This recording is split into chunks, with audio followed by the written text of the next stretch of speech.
we started to brainstorm different names. And so I feel like we had a whole bunch of names, which now I look back and I'm like, bleh, these things were terrible. Like the one that I feel like was rising to the top was like Code Switch. I And I feel like the know. whole idea of code switching definitely had a No! moment. It had a moment where there was like think pieces all over. If you know, you know.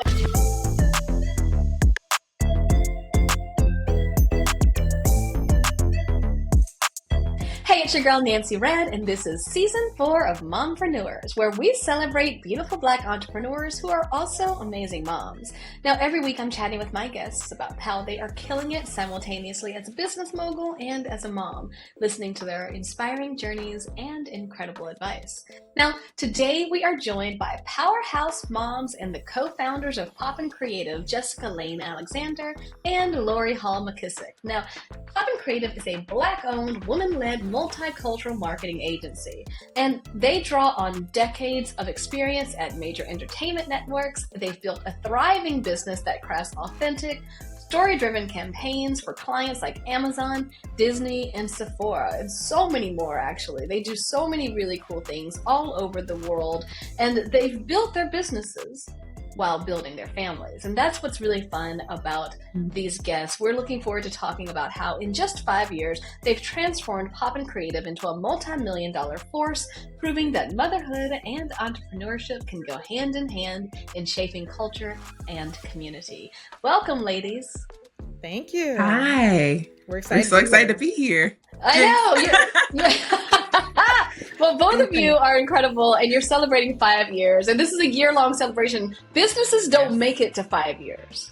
That's right. That's right. A lot of people actually told us in the beginning, like, hey, be careful because you'll be eating ramen and you could fail before 5 years. And look at us. We're not just surviving, we're thriving, which is an amazing feat. So we're excited. You're eating the good ramen. Exactly. Absolutely. See, when we were growing up, ramen was top ramen. There were no ramen shops, right? You can't just say you be eating ramen because, I don't know, where I live, ramen is $20 a bowl. Hello, exactly. And I got my favorite ramen shop up here, so you know it. We're eating that top tier ramen. I love it. So you're eating the good ramen, you're thriving, and you're making a huge difference with an impact that we appreciate. And we'll talk about how you saw that need and turned it into a business later. But before we get too far into the business side of things, I want to get a little personal. Who in your life puts the mom in mompreneur? Talk to us about your households. Lori, you can start first. Sure. My household consists of my amazing husband, Che McKissick, and our 2 kids. We just had a baby, but our 2 kids, Jimmy is 3 and Chloe is 6 weeks old, I think. So I'm in the new mom blur of everything. She's literally right in front of me because that's how you have to do when you're a mompreneur and you're doing interviews. So I'm very excited to have a family of 4 now. And, you know, it's just a blessing to be here. I'm 45 years old. So to have a toddler and a newborn at 45 is a pretty huge blessing. So in my household, of course, myself and my husband, Christopher Alexander, and our 7-month-old Autumn Jessie Rose Alexander. So I am 39 years old, and this is our first baby and our first kid. And so I'm happy to be here. It has taken me quite some time to get here, but I'm happy to be here for sure. You know what, though? It's taken time, but the wait was worth it, wouldn't you say? Absolutely. I think you all are both really great role models. Never stop. Because when you all first originally realized there was a need, like maybe 10 years ago, you all were working together. Laura, you actually even hired Jessica. You were in and out of each other's lives. If you had not said, all right, we just doing this, you would not be here today. Talk to us about how this began. You all were working together. You were frustrated. We were working together at Turner Broadcasting way back in the day, and that's when Jessica submitted a project to be hired, and my boss at the time, Vicky Freeb, said, hey, what do you think about this candidate? I'm like, oh my God, amazing. Hire her. Look at this. This is amazing. I knew back then, that was 20 plus years ago, that she was a brilliant mind. And she literally built the social media department at Turner Broadcasting for us. And we went on and, you know, I grew in the company and she grew in the company. She went to business school. I went to other networks and I became the SVP of TV One. And I was like, man, I need a brilliant mind over here. I know who I need. I need Jessica Lane. So I asked Jessica if she wouldn't mind moving cross country from Seattle to DC to come and, basically be the head of social and digital and get us right-sided. And without a doubt, she just said, absolutely. And big props to her husband too, for being willing to move across country for an opportunity. But Jessica, it was actually her idea for us to start this business. And I'm going to punt to her and let her tell you how she kind of told us to start it and how she made it happen. Yeah, for sure. So I feel like rewinding back again to TBS and TNT, at that moment, I realized we were working on a lot of projects. And of course, on the marketing side, we were the people who actually employed the agency. So we would constantly be getting, pitches. We would set up RFPs to get submissions from agencies. And every time we would have one come in, we'd be like, not so much. Or yes, they kind of work, but I feel like we're going to have to give them this much feedback to get them across the line. And then we have gotten many pitches, some of them not hitting the mark from a multicultural standpoint, sometimes not hitting the mark by really like understanding women and what women want and how their passion points behind it. So we would get a lot of misses. And I kept saying to Lori, like, you know what? I really feel like we could do this. Like, we're getting all these pitches in from these agencies, and if they could do it, I really feel like we could do it. And I feel like at the time, Lori was like, yeah, sure, of course, yeah, we could do it. And I was like, okay, we just kept going on our little way. And then I revisited. So after I came back to work with Lori at TV1, we were working again and we were building out things together. And I was like, you know what? You remember how I said that I feel like we can do it? I really mean it this time. I really feel like we can do it and we can build this ourselves. And I said, in fact, like, I think that we can do it. Let us set up let's give ourselves 6 months. Like, we're going to meet regularly, like every 2 weeks or so, come up with a plan, come up with a vision of what we want to do. And let's put ink to paper to figure this out. And at 6 months or so, we have a good thing and we get excited about it. Let's go all the way. And so she was like, sure, over some good food and drinks, you got me. I mean, that's all it takes for me. So, and it's interesting because I always love the phrase, your net work is your net worth, right? For sure. And a lot of times people, Lori, don't look at their employees or look at the people they hire as that kind of value add. And I don't want to say you were humble enough, but you were open enough to see this girl's talking about some stuff that could expand my horizons. How important is it to have an open mind and to feed into these relationships and not be so severely addicted to the hierarchy in corporate America? Yeah, absolutely. I've always had bosses and mentors who have said that great ideas come from anywhere. And I've always believed that. Some people will say it because it sounds good and it sounds like the right thing to say. And then they'll still want to push their own agenda. But I've always believed that I wanted people smarter than me around me. I've always wanted to learn from other people. Even in Poppin' right now, we have some incredibly talented, smart, dope female creatives that are just teaching me every day. And I love it. And I'm humble enough to say, I didn't know that. And they'll laugh at me and I'll be auntie, but that's okay, because what I want is I want to get better. Iron sharpens iron. So I never believed in drudging along with just your own agenda. I've always believed in, hey, I want somebody smarter than me so that they can actually drive this initiative and lead us into the future. Because the thing that we should all be afraid of is what we don't know, right? So it's like you want people who are on the cutting edge of trying to figure out what's the next thing, where should we be next, how can we get to the future? You don't want people that are just acquiescing to the now. So you saw on the executive side, you saw these proposals coming in, you're just like, I had to do so much work. They're being offered so much money. You made a connection. You realize we can do this better, seamlessly and flawlessly. Talk to us about what is it that you do? What does Poppin' Creative do? So for us, we really consider ourselves, especially now, because we've definitely had some evolution in the business. Now we very much consider ourselves a creative production agency and a creative production studio. And so what that means is we build out productions, everything from social content productions all the way over to IRL, real life moments and experiences at festivals and pop-ups and on the ground experiences there. And so we build that from end to end. But at our core, like, we are television, media, entertainment babies through and through, is storytelling. And so we infuse that entertainment style storytelling from everything that we do, from the actual content and video, which you traditionally think as storytelling, all the way to events. When you go from moment to moment and from piece to piece, you still have to create really strong storytelling moments to make sure that you're able to communicate the brand narrative on behalf of your clients. And so we infuse that into everything that we do and all the projects that we build. And you actually employ an all-women staff, and many of the women that you employ are also moms, just like you all. Talk about the power in that, because the running joke is, you don't want to hire a mom because they've always got to go deal with their kids, but that is not the ethos that you're working with. Right. No, we've been proud to hire women, and we do not exclude men. We do not exclude other gender identities. Let's be very clear. But we have found some dynamic employees in the women that we've hired, and literally there has been a baby born for the past 6 to 8 months every other month. I mean, we've had 5 babies, I want to say, in the past 8 months being born at Poppin. And a lot of people would be scared of that, but we lean into it because what we know for sure is that moms are multitaskers. Moms are leading their households. Moms are having to think of everything, doing the invisible jobs, so we know that moms know how to situate their schedule. So that's actually been a benefit for us. And we try to make sure that our policies regarding parental leave are so amenable and so workable so that we don't have to sacrifice great talent because you want to build a family. Because, one of the things you've said, and anyone who goes and Googles your company and sees all the incredible work that you've done and the amazing interviews that you've done, you see that you're so entwined, the two of you as founders, as creatives, which is unusual. Like, oftentimes the founders kind of have an arm's length approach to their business, and let their employees do things, but you all are very much entwined. And you've always said that there are relationships, interpersonal relationships, that fuel the business, meaning how you get the jobs, but also relationships that fuel the work. And the two are totally different. When you're starting a business, for anyone listening who's trying to figure out how to make this work for themselves, what is the difference between that? What is the difference between the relationships that get you the work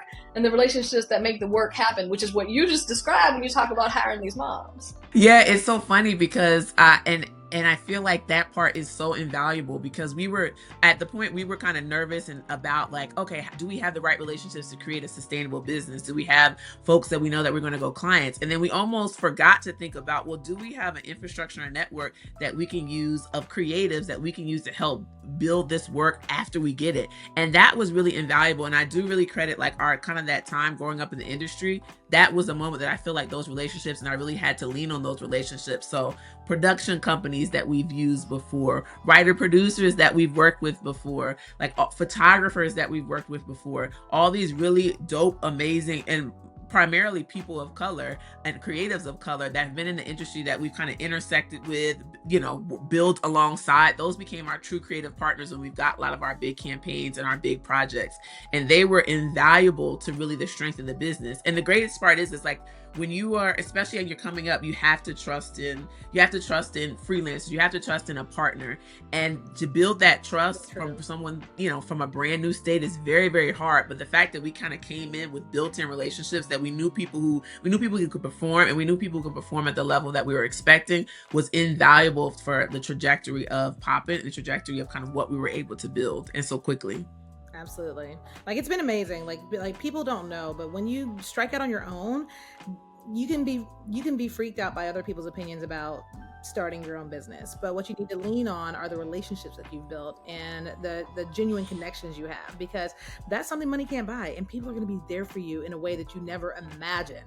You just have to believe in yourself, and they're going to say, hey, I know Lori, I know Jess, of course I want to give you a piece of business. I control this budget. I'm going to give you some business because I believe in you as a person, as a former coworker, as a former colleague, whatever. And that's going to really prop up your business, especially in the early days. So in the past 5 years, you have grown incredibly quickly.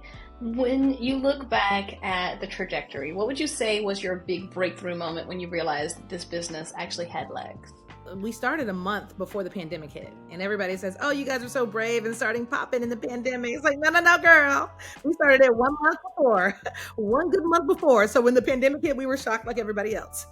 And, being a month old in the business, it would have made a lot of people want to fold, but people were getting laid off, businesses were shuttering, there was a lot going on. We actually had a huge project for our very first client lined up at Essence Festival that we couldn't activate because the outdoors got closed down, got shut down, right? So we were going to do this big, pop up at Essence, and no, the pandemic hit. But what happened was we started dipping into our purpose and our passion of Poppin' is to really make sure that people are seen and to make sure that we help highlight people in authentic ways. And when George Floyd was killed, we actually were like, a lot of businesses are trying to take advantage of this a little bit by jumping on the bandwagon and saying, oh, Black Lives Matter, we support Black lives, because it was trendy. And we wanted to make sure that companies weren't going to be dragged for being trendy, but not being true to the community, right? So you can't be trendy and not be true, period. And so we created a white paper to help companies understand how their messaging needs to be streamlined and strung through their entire business model. And we gave it away for free. That was our commitment to the cause. That's what we wanted to give back. We were like, we're going to give what we can where we can, and we're just going to offer it up. And we didn't know that white paper would catch on like wildfire. And all of a sudden we're doing news interviews and podcasts and being invited, to speak in places and spaces where I don't even think we would have thought of. And that kind of actually created a lot of awareness about Poppin'. And then we had to let people know, but by the way, we're a creative production shop. Like, this is our passion and purpose behind what we do, but our service is creative leadership, creative production, etc. And so that actually put us on the map a little bit, and people started coming to us because they could Google us and see who we were, what we do, what we stand for, and things like that. You also had a very cute name. Yes, there's a story behind that. And there is a great story behind that. Funny enough, so back in that time where we were kind of sitting down and having those bi-weekly meetings, we were trying to brainstorm and plan out what we could look like, what we could do, and how we would look like. We started to brainstorm different names, and so I feel like we had a whole bunch of names, which now I look back and I'm like, bleh, these things were terrible. Like, the one that I feel like was rising to the top was like Code Switch. I know. And I feel like the whole idea of code switching definitely had a moment. It had a moment where there was like think pieces all over. If you know. Anybody who knows what code switching is. Right, exactly. I'm glad we didn't go with the trend, because it was like, exactly. But it would have been so played, so whack. It would have been so tired by the time that we got to 5 years. Poppin' is the opposite of code switching. Thank you. And then we started playing with one, and I feel like, Lori, you came up to one. You were like, what about Poppin'? And you were like, I didn't want to say it because I was like, oh, is it too urban? And I was like, I like it. And I was like, we can spell it P-O-P''N, Absolutely we can. I love it, and so it's funny because business partners are like a marriage. Yes. You're in this together. You're picking out your business name like you're picking out a baby name, and you're in this situation where, okay, like, do we name it Aiden? Do we name it? Do we name it Code Switch? Do we name it Poppin'? And in many ways, Poppin' Creative is both of yours. It's your first baby. Oh yeah, and absolutely. You get your business rolling. You're in a good place. How do you decide, starting with you, Lori, and then following with you, Jessica, to in some ways disrupt the momentum and start building your human family? Oh, that's a great one. So I had my son in 2022, March of 2022, which means I got pregnant in 2021. And, so we've been in business about a year, and things were going swimmingly well. Like, they were just really rocking and rolling. We went from just Jessica and myself to a couple of colleagues who were laid off in the pandemic, who were rock stars, CMO level, working with us because they just wanted to keep their skills sharp. So shout out to them, to full-time employees. And so we were rocking and rolling. And I don't know, I just felt like, in 2020, I would have been 40. So 2021, I would have been 41.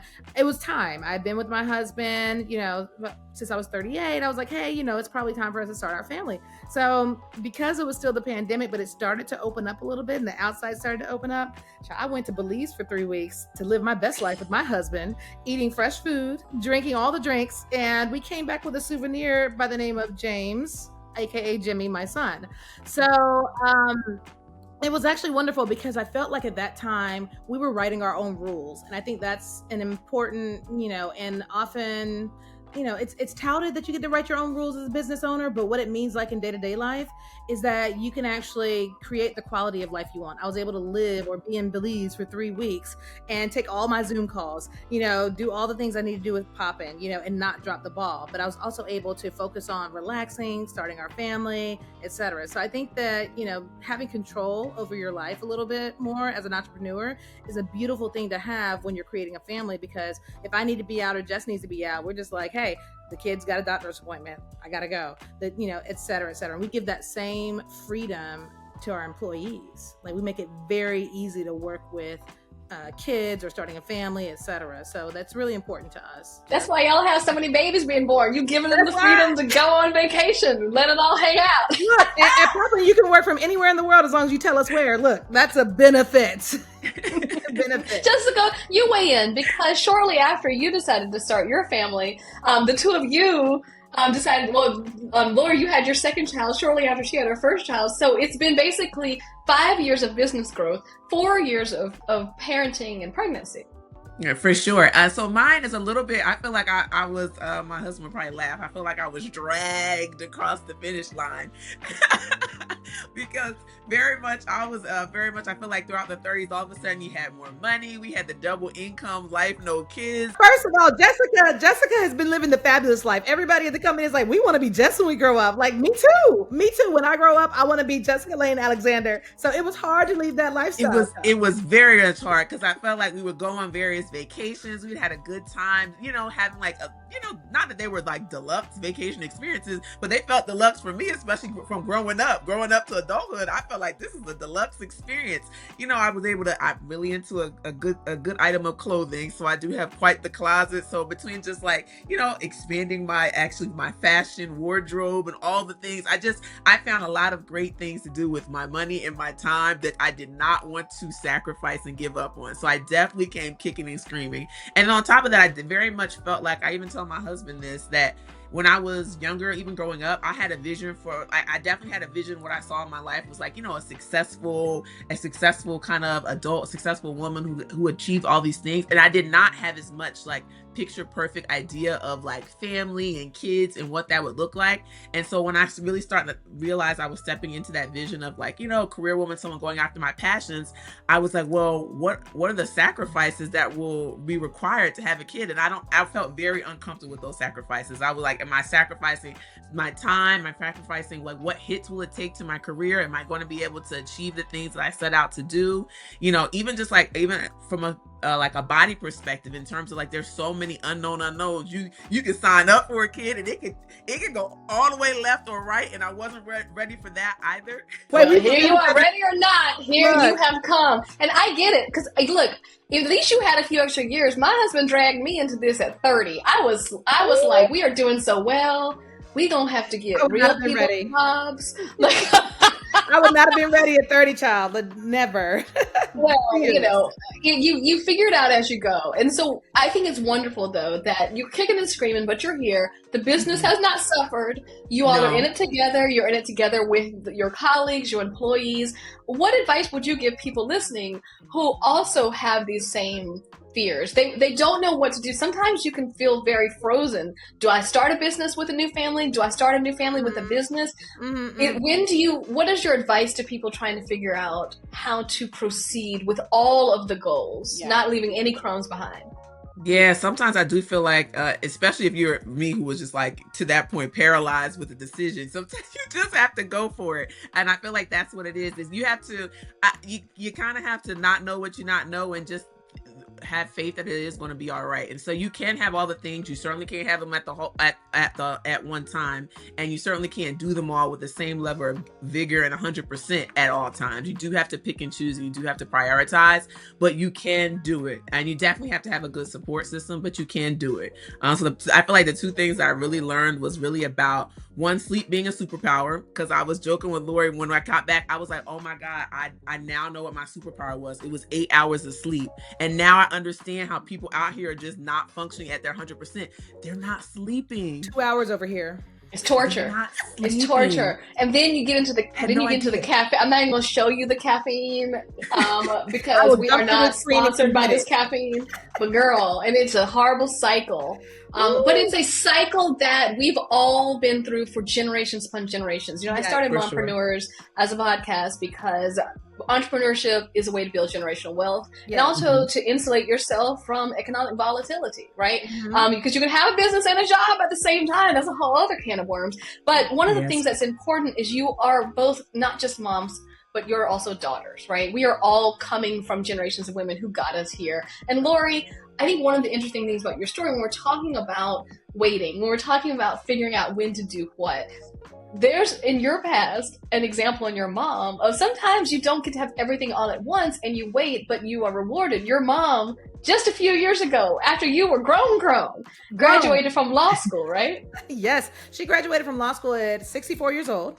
she put off going to law school because she wanted to have a family. And so she started her family, I want to say around 23. She graduated from college at 20 years old, y'all, a salutatorian, right? Top of her class. But she wanted to raise a family, had 5 kids, and waited until all of us were grown and adults to go back and pursue her dream of being a lawyer. And I know this because I found her high school senior yearbook, and in it says she wanted to be a lawyer. And so at 61, she signed up. She's in a bunch of classes with 20-year-olds, and she did not let it deter her, scare her. Some of those are her mentors that are 29 years old, 30 years old. Some of them are her great friends now. And she's been studying to pass the bar for the past several years. She has not passed it yet. She's taken it maybe 4 or 5 times, but she persists. She does not give up. And that is a lesson that I've learned from her. It's just keep trucking, keep going toward your dreams, because they're your dreams. It's your life. And so she's never given up on that dream. And it encourages me to never give up on mine. Which is why you're here, 45, you have a successful business, you got a successful marriage, you got 2 kids. How, when your mom in her 60s graduated from law school after raising 5 kids, how did you celebrate her, and why was that important? Oh my goodness. So my mom has always wanted this very particular car. So my mom has always wanted to have, TV kind of lifestyle where you're successful and you have all the things that you wanted, right? Because you've worked for the fruits of your labor. And one of those things that she really wanted to have was a black Mercedes Benz. It's been her dream for the longest. We've always known it. And so when she was graduating law school, I actually secretly went and found a black Mercedes Benz, bought it cash outright, put the insurance on the car, and brought it to her graduation, and literally finagled with the security guard, asked him if I could park it in front with a big red bow so that we could surprise her. And so when she was in there, she graduated, walking across the stage, all of her closest friends and family, even her best friends who were there before we were all born. So that's like 40 plus years of friendship, right? They were there, and I asked everybody to come outside. It was hot. The older people were like, "Ma'am, what do you mean go outside?" I was like, "Come on, y'all." And so my mom, and nobody knows this story because I didn't share this in all the interviews that she did, but she gets outside and I ask her to get in front of the car to take a picture, and she sees the car and she's like, "Ooh," she's like, "Where's my husband? I need that car." And I'm thinking, I'm the husband. Like, what do you mean? Like, I'm the rich husband that got but I just let it go. And so we had her take a picture, and I asked her, I didn't know how to give the car to her. I couldn't figure it out. I did all the legwork with my siblings and could not figure that part out. So I just said, "Hey, do you like baseball?" And she said, "Yeah, why?" And I threw the keys to her and said, "Catch." And she dropped it like it was hot because she's 64 and very vibrant, very young. And it went viral, and we were just so happy for her. And she finally got to tell her story of raising kids and making it to law school. And so that was an amazing feat. But that's how we celebrated her. I love that. And that's exactly what this is, right, Jessica? You now have your own daughter. You are creating a cycle. You are creating generational wealth for her. What is your hope that your daughter, Jessica, as she grows up and sees mommy handling business, handling motherhood, handling being a wife, handling all the things, what are your hopes for her? I just really hope that she can go after her dreams fearlessly. I feel like that fearless factor was definitely instilled in me as a kid through my mom, because she came up. We were born and raised in Trenton, New Jersey. She moved to Trenton, New Jersey as a very young child, and her mom instilled that she can go and do and have anything that she wanted. So she was the first in her family to really go off to college, to graduate college, have a master's degree, and then she also ran for an actual political role too, with the school board in the city of Trenton as well. Way later. So she operated her life with this spirit of fearlessness, that where she came from and who she was, who her parents was, that wasn't important. It's about what she's able to build and grow for her own, and that's where the level of success came from. And she very much instilled that fearlessness within me. Like, it doesn't have to be bound by where you came from and those things. What you want, go after and get it. So dream big, and then make fearless moves to get to that final destination. So I hope that whatever she envisions, what she wants to do, even if it's, like I said, even if she wants to be a stay-at-home mom, whatever she envisions, that she can do it and she can achieve it and she can grab it fearlessly. Be unafraid of the consequences, be unafraid of what people might think of those decisions and choices, especially because as women, I feel like we get so wrapped up in how other people are viewing our decisions and our choices, that she would just own where she wants to be. I love that. And what about you for your children, Lori? I would say pretty much a lot of the same, but I think that something that a lot of people might not talk a lot about is, as you're pursuing your dreams, there are going to be doubts. There are going to be times where you're not sure of yourself. And I also think that becoming a mother is a special kind of identity crisis. It's a special kind of trying to figure yourself out, who you are as this new mama. There, I'm in the newborn phase. Even the second time around, there's, some doubt with, oh, I used to be on top. What am I doing? I'm just feeding and sleeping, and not even sleeping really, but I'm just feeding this person, and I'm in the house all day, and I'm going stir crazy, and what's my value? And it's okay to have those, but what you want to make sure of is that you keep your eye on the North Star. Keep your eye on everything is an evolution. So motherhood is another chapter. It's an evolution. When you start your business, it's an evolution. So never lose sight of the fact that you're evolving. And even if you might have a Groundhog Day situation, like being in the throes of newbornhood, which is definitely Groundhog Day because you're doing the same thing over and over and over every day, you're evolving. And that's the critical part. So I just want people to know, like, it's not easy. It's not without doubt. It's not, without some challenges, but just keep your eye on the prize. And having a little mompreneur business, whether it's the main hustle or side hustle, can help you keep that North Star. It helps you contextualize and remember who you are when you're not covered in vomit. That's right. Bodily fluids. Amen. True story. True story. That's where y'all are right now. I do not miss those days. I have I am so happy because my children have made it. I have a delightful 11-and-a-half-year-old and a 14-year-old.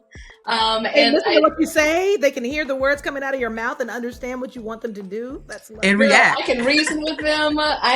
We can have context, but right now y'all are in the thick of it, and I'm grateful that you took the time to talk with us today. Can you please tell us, Jessica, where everyone can find you all and your many awesome endeavors and just see what fantastic ladies you are? Oh, for sure. So, of course, our business, Poppin' Creative, can be found at poppinCreative.com and at Poppin' Creative across all the social media channels, Instagram, Facebook, as well as Twitter. And then myself, I can be found also across all the social channels at Lane, Lane, Jess, Jessd.